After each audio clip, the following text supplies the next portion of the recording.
Today's show is sponsored by Black Box.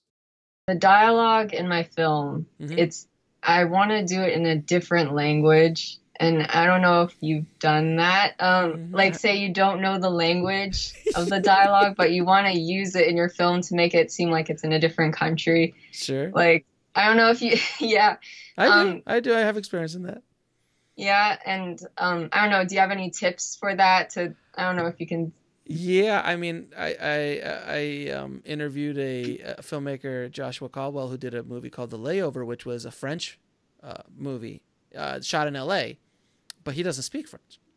So it took him months in editing, getting someone to kind of translate it little by little, his raw dailies. So he really didn't, he trusted the actors implicitly, obviously, because he didn't know if they were saying what they were supposed to be saying. It adds a level of complexity to your film that is gonna be challenging. It's challenging on a big budget film, let alone a short film. So could you do it? Yes. Now also by doing that, now I'm gonna put my marketing hat on. Um, you're going to alienate a lot of the people who you're going after. Now, if your audience is that language, I'm assuming is Japanese. If that audience is for Japan, then you're good. But understand by doing that, you're ixnaying the very large market of possible people who would be interested in your movie. So if you make a foreign language VFX movie about ancient Japan, then know that your audience is this big. And that's fine if that's what you want artistically to do, but just understand that that will limit where this film can go and the exposure that you can get from it. And if you think that by having a foreign film adds a level of, artistry, or it's kind of like it's a foreign film, it's going to be taken more seriously, that's not really true. It didn't really work out really well for my friend who thought that was going to do, he's like, I'm going to make a French movie in LA. It's going to be festivals are going to love it. And it didn't, no, it didn't work out that way. So if it works for the story, great.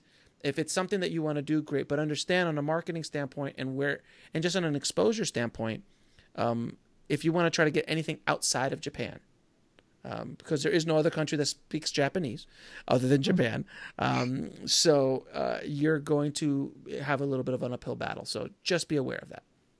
Okay. But I know there's definitely a big fan base for anime and Japanese culture, so That's I don't know, true. maybe I can tap into that a bit. I did a Japanese anime short. We did it in English, and Mhm. because I did it in English, I tapped into that anime world, and it did very well. It's one of the best most watched things I have up on Amazon right now for Amazon Prime, because it's seen throughout the world because it's anime, but it's an actually animated movie, but it's in English. So it opened it up to a whole huge crowd of people or audience that I would have not had to. Japanese do listen to it and do watch it, but I didn't translate it into Japanese. Mhm. Just be careful. I'm just warning you. I'm just trying to be nice and warn you about this. That's You're not going to outsmart the marketplace. So yeah. just be very smart about it. If you want to do it, knock yourself out if that's what you want to do artistically. But just be aware, on a business standpoint, it will hurt you. If you have a subtitled movie that you're trying to sell here in the States, it will probably hurt you. But again, it all depends on your budget. Like, if you're doing this for a few grand, hell with it. Do whatever you want.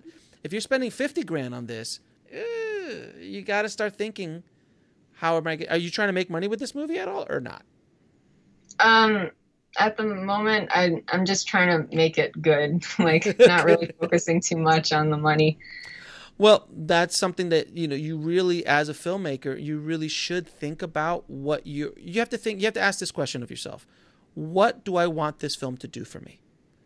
What Hmm. is what is the end game with this film? Whether it's short, feature, whatever. If your game is to make a great movie, end game is to make a great movie and to show what you could do as an artist and as a director, that's the end game. Great. Then money is not really, that's a second or third option. You don't really have to think about it.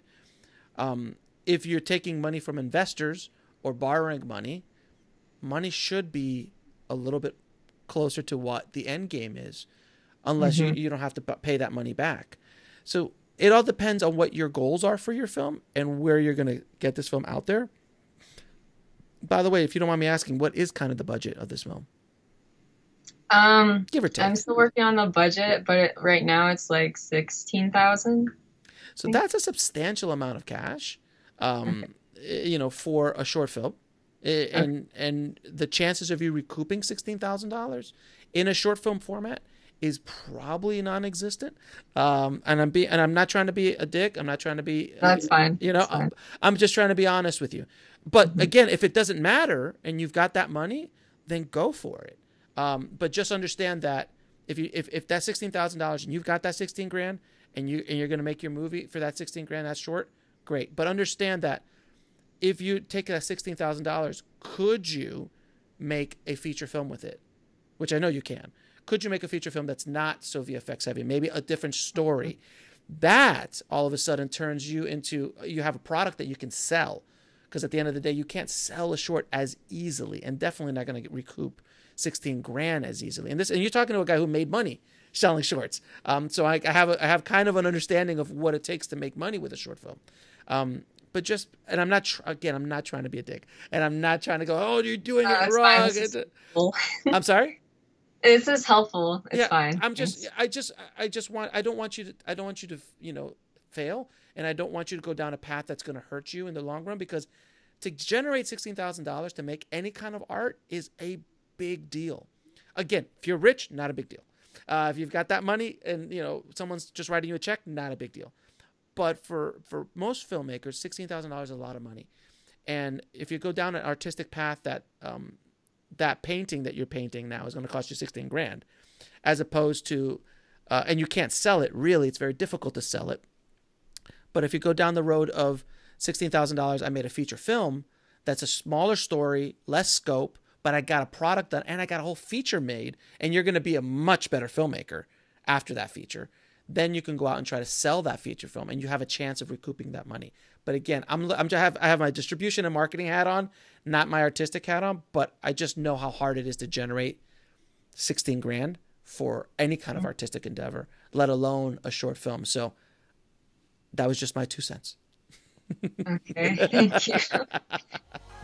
I wanted to share with you this amazing new service called Blackbox. Imagine taking old footage that you've shot in the past and being able to submit them to all the major stock footage firms, all with one click.